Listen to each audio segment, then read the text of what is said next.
So, imagine a scenario where the saliva in your own mouth, like the stuff you naturally swallow effortlessly 1,000 times a day, suddenly becomes this highly destructive acid. Right, an acid that's literally threatening to rupture a major artery in your neck. Exactly. I mean, it sounds like something straight out of a science fiction movie. It really does, but it is a very real, very terrifying biological reality. Yeah, so today, you and I are stepping into the intensely complex, high-stakes world of head and neck surgery.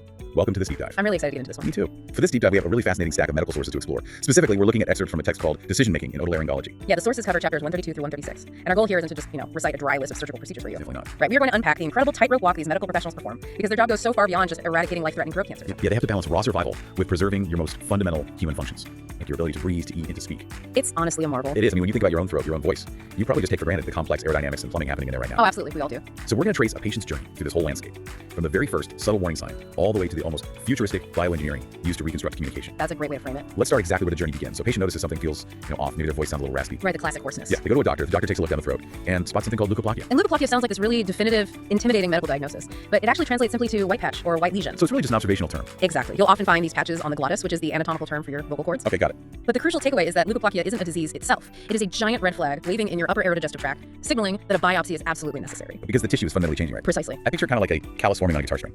Like if you get a thick, stiff white patch on those delicate vibrating chords, of course it's going to alter the sound. Yeah, that analogy works perfectly on a mechanical level. What you're seeing is keratin being inappropriately retained on the surface of the tissue. Okay. And that thick layer of keratin physically disrupts what we call the mucosal wave. Wait, hold on. The mucosal wave, what does that actually look like in practice? Are we talking about something like a ripple on a pond? Very much so, yeah. Your vocal cords aren't just these rigid flaps that slap together. Yep. They have this pliable, gel-like outer layer of mucosa. And when air pushes up from your lungs, it causes that mucosal cover to ripple and roll over the deeper muscle. Wow, so it's literally undulating. Hundreds of times per second. That fluid rolling wave is what creates the rich sound of your voice. And if a stiff white callus of keratin forms on top of it, the wave gets interrupted. Exactly. The aerodynamics just fail. Hence, the hoarseness. That makes total sense. Yeah. Now, the sources detail what causes these white patches. A lot of it is what you'd expect. Heavy tobacco use and alcohol. The usual suspects, yeah. But there was one inciting factor that really caught my eye. Gastroesophageal reflux disease.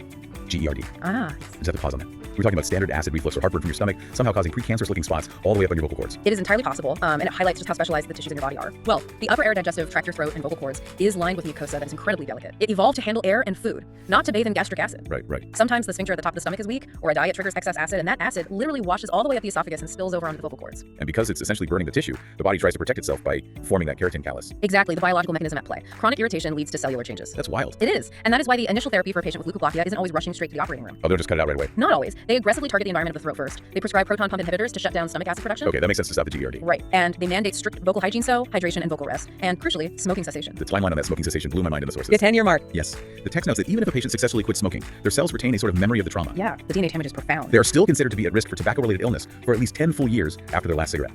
That is a long time. It really takes a long time to clear that damage out of the cellular replication cycle. Wow. And while doctors are always highly suspicious of malignancy with these lesions, especially in smokers, the biopsies occasionally reveal some truly bizarre outliers. Right, the sources mentioned some crazy ones. Yeah, the white patch might not be cancer or even pre-cancer. It could be a localized manifestation of tuberculosis, rheumatoid arthritis, or sarcoidosis. A throat biopsy revealing rheumatoid arthritis is just wild. Presenting right down the vocal cords, yeah. But let's assume the biopsy comes back and it is cancer. The sources emphasize that the exact location, the specific geography of the tumor, completely dictates the battle plan. It's the most critical factor. So does it really matter if the tumor is sitting right on the vocal cords versus just a little bit above or below them? It changes everything. Let's look at the area just above the vocal cords, the supraglottic region. Okay. Cancers that arise here are a completely different, much more dangerous beast than those on the cords themselves. Because they present later. Uh-huh. Since you don't get that early warning hoarseness. That's part of it, yes. But the real danger lies in the lymphatic system.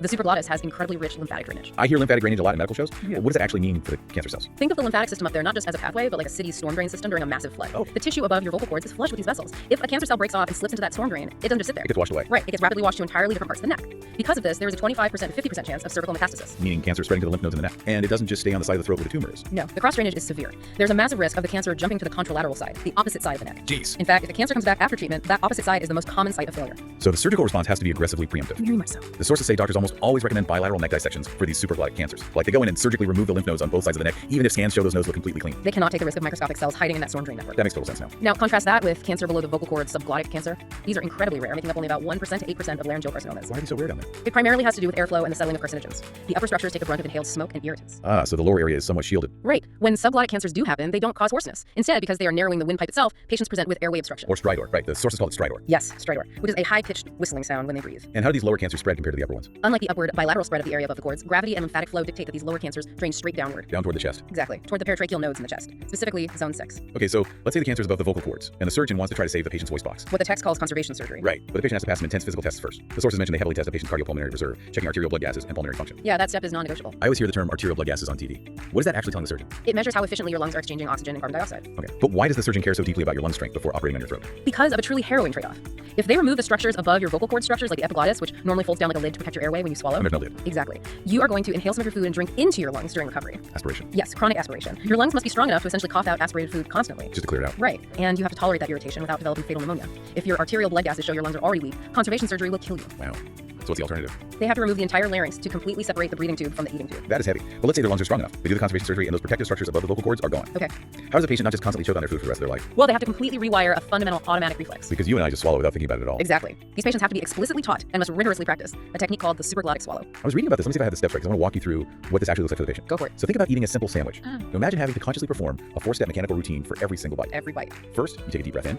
Second, you perform the Valsalva maneuver. So you bear down hard, like you're lifting something heavy. Right, which forcefully clamps the vocal cord shut. Using them as the new makeshift lid for your airway. Exactly. Third, while holding that intense tension in your body, you swallow the food. And fourth, before you take another breath, you immediately forcefully cough. To blast away any food residue resting on top of those clamped cords. Inhale, bear down, swallow, cough for every single bite. That's exhausting. Just the mental exhaustion of having to focus on that routine while sitting at a dinner table is staggering. It really highlights the sheer willpower required for recovery. It really does. And unfortunately, the sources make it clear that surviving the operation is just the beginning. The healing process introduces what has to be one of the most terrifying complications in head and neck surgery. Yeah, we are talking about the pharyngocutaneous fistula. So pharyngo for the throat, cutaneous for the skin, and fistula meaning an abnormal connection. Right. When the surgeons remove a tumor, they have to stitch the remaining parts of the throat back together to form a closed tube. Okay. But if that suture line fails to heal properly, a hole opens up. And through that hole, saliva leaks out of the throat and directly into the deep tissues of the neck. This brings us right back to that visceral scenario we started with at the top of the show. It does. The incidence rate of this happening is staggeringly high, sometimes up to 65% if the patient had prior radiation. Because irradiated tissue loses its blood supply and just doesn't heal well. But the stakes are what shocked me. Like, we swallow liters of saliva a day. It feels so harmless. But a saliva leak inside the neck is essentially a highly destructive acid. To understand the biological reality here, you have to remember what saliva is actually for. It isn't just water to keep your mouth wet. It's for digestion. Yes, it is the first step of human digestion. It is packed with aggressive digestive enzymes, primarily amylase, which are designed to break down complex carbohydrates in tissue. Oh, wow. In fact, if fluid is leaking from a neck wound, doctors will run a test for amylase specifically to confirm it's saliva. Because if it's saliva, those digestive enzymes are going to start doing their job on the newly sutured healing tissue inside the neck. Precisely the danger. The saliva literally starts digesting the inside of the patient's neck. And sitting right there in the neck is the carotid artery. The main blood supply to your brain. So if the fistula goes unchecked, those enzymes will break down the tissue protecting the carotid. An exposed carotid artery, bathed continuously in digestive enzymes, will eventually thin out, weaken, and rupture. That's terrifying. It's known as a carotid blowout. It is an absolute catastrophic surgical emergency.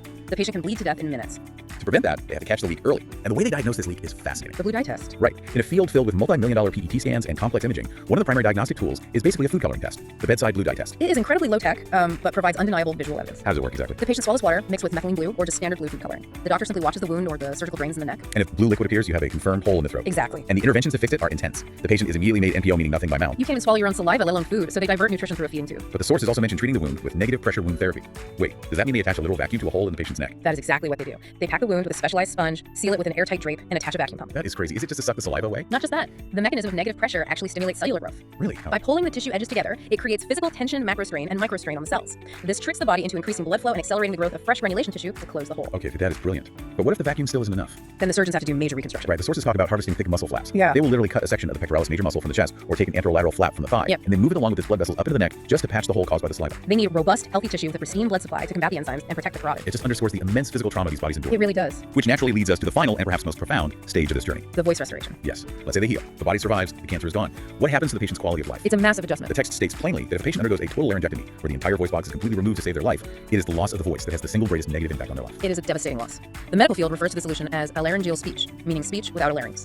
And the sources outline 3 primary methods to give these patients a voice again. Right. The first is the electrolarynx. You've likely seen this. It's a battery-operated device held against the neck that transmits mechanical vibrations into the mouth. Right. It's easy to learn, but it ties up one of your hands and produces a very robotic, monotone sound. Exactly. Then there's esophageal speech. This requires no equipment, but it sounds incredibly difficult to master. How does that one work? The patient essentially has to learn how to actively swallow air into their esophagus and then burp it back up in a highly controlled, continuous way. Oh, wow. Yeah, that vibration of the tissue allows them to articulate words, but it requires immense practice. Which is why the third method is currently the preferred gold standard, right? Tracheoesophageal or TE speech. Yes, TE speech. Yeah. It provides by far the most natural sounding voice. This was revolutionized back in 1979 by 2 pioneers, Singer and Blom, who introduced the tracheoesophageal puncture or tip. I am obsessed with the biomechanics of how this works. It's this elegant biomechanical bypass. It really is. To visualize this for you, in a total laryngectomy, the trachea, your windpipe, has been permanently disconnected from your throat. It's brought out to a hole in the front of your neck called a stoma so you can breathe. Right, which means air from your lungs can no longer travel up through your mouth. So to restore speech, the surgeons create a tiny deliberate puncture straight through the back wall of the trachea into the front wall of the esophagus. They're connecting the windpipe to the food pipe. And into that tiny puncture, they slip a small one-way silicone valve. And the aerodynamics of that one-way valve are genius. So when the patient wants to speak, they take a breath, cover the stoma in their neck with a finger or a special cap, and breathe out. And because the air can't escape the neck, it is forced through the silicone valve into the esophagus. As that rushing air travels up into the throat, it causes the mucosal lining of the pharynx to vibrate. Right, they use their throat tissue as replacement vocal cords. It's incredible. And because the valve is strictly one way, when the patient eats or drinks, the food goes down the esophagus, washes over the valve, but the valve stays firmly shut. Keeping the food from leaking into the windpipe and drowning the patient. It's a brilliant piece of engineering. But taking a digestive tube and forcing it to act like a musical instrument comes with hurdles. Definitely. Because those throat muscles weren't originally designed for fine-tuned vocal vibration, they can sometimes spasm uncontrollably. making the resulting speech sound tight, strained, or hypertonic. And the medical solution for that spasm is wild Botox. Botox, like cosmetic Botox. It is a highly effective off-label use. Under fluoroscopic guidance, essentially live X-ray imaging, the doctor injects about 100 units of botulinum toxin directly into the constrictor muscles of the pharynx. To relax them. Exactly. By chemically paralyzing those specific spastic muscles, the air flows smoothly, and the patient's voice immediately relaxes into a fluent conversational tone. That is so clever. Yeah. But there's another enemy of the tip valve, and it's not mechanical, it's biological. Right, yeast. Specifically Candida, the exact same standard yeast that causes everyday fungal infections. It is a relentless, ongoing battle. The environment inside the throat is warm, moist, and dark. It is a perfect incubator for fungal colonies. So what does the yeast do to the valves? It latches onto the silicone and begins to colonize it. As the fungus grows, it physically degrades the silicone material, warping the valve until its tiny doors can no longer snap shut properly. Now, when that valve starts closing securely, the barrier is breached. Yes. Liquids the patient swallows start seeping backward through the valve directly into their lungs, triggering violent, dangerous coughing fits. So how do they find it? Patients have to maintain a rigorous maintenance schedule. They use antifungal swish and swallow routines to beat back the yeast. If it doesn't work? If the yeast is too aggressive, surgeons have to use specially designed, much more expensive valves embedded with fluoroplastic materials similar to Teflon. Oh, just to create a surface so slick the yeast can't grip it? Exactly. The cleaning, the replacements, the Botox injections, it's a massive commitment. Yeah. But when you think about the alternative, it makes perfect sense. Completely. Think about how much of your own identity, your humor, your authority, or your tenderness is wrapped up in the subtle pitch and tone of your voice. It is the primary vehicle for your personality. To lose it is a profound trauma. The fact that medical science can create an artificial fistula, drop in a simple silicone valve, and give a patient a physical pathway to reclaim that human connection to sound like themselves again is nothing short of medical triumph. It really puts the fragility of our bodies into perspective. Let's quickly recap the intense journey we've mapped out today. Sounds good. We started with the deceptive simplicity of hoarseness, exploring how a white patch of leukoplakia serves as an early warning sign of a disrupted mucosal wave. Right. We navigated the treacherous geography of the throat, discovering why the rich, storm drain-like lymphatic system above the vocal cords demands aggressive surgery and grueling swallowing therapies. So supraglottic swallow. Exactly. We looked at the terrifying biological reality of the pharyngocutaneous fistula, where digestive enzymes in saliva can turn into a lethal threat to the carotid artery. And the blue dye test. Yes. And finally, we unpacked the miraculous aerodynamics of the tracheoesophageal puncture that allows a patient to speak again. It is a remarkable testament to both the resilience of the human body and the relentless ingenuity of head and neck surgeons to preserve life. It truly is. But I want to leave you with a final thought. To ponder, a hidden marvel that isn't explicitly detailed in the surgical steps we just discussed, but is happening silently in the background. Ooh, I like where this is going. We've spent this entire deep dive focusing on the physical mechanics, cutting out tumors, shifting thick muscle flaps from the chest to the neck, creating artificial holes, and inserting silicone valves. The plumbing. Right, the plumbing. But imagine the unseen neurological feat happening alongside all this. The brain's capacity to adapt to this new anatomy is staggering. Exactly. When a patient uses the tissue of their esophagus, powered by air force through a piece of plastic, to say, I love you to their family. Their brain has had to completely rewire decades of deeply ingrained subconscious behavior. It has to figure out, on the fly, how to articulate complex human emotion, subtle pitch changes, and the rapid-fire mechanics of language through a totally alien piece of anatomy. The neuroplasticity required to turn a digestive tube into a nuanced instrument of emotional expression. It's profound. Which brings us right back to the beginning. When we look at this complex medical world, we aren't just looking at the clear, simple lines of an X-ray. Not at all. These doctors and these patients are navigating murky, dangerous waters to not just fix a broken biological machine, but to completely rebuild the invisible essence of a person. Thank you for joining us on this deep dive into the source material. As always, stay curious.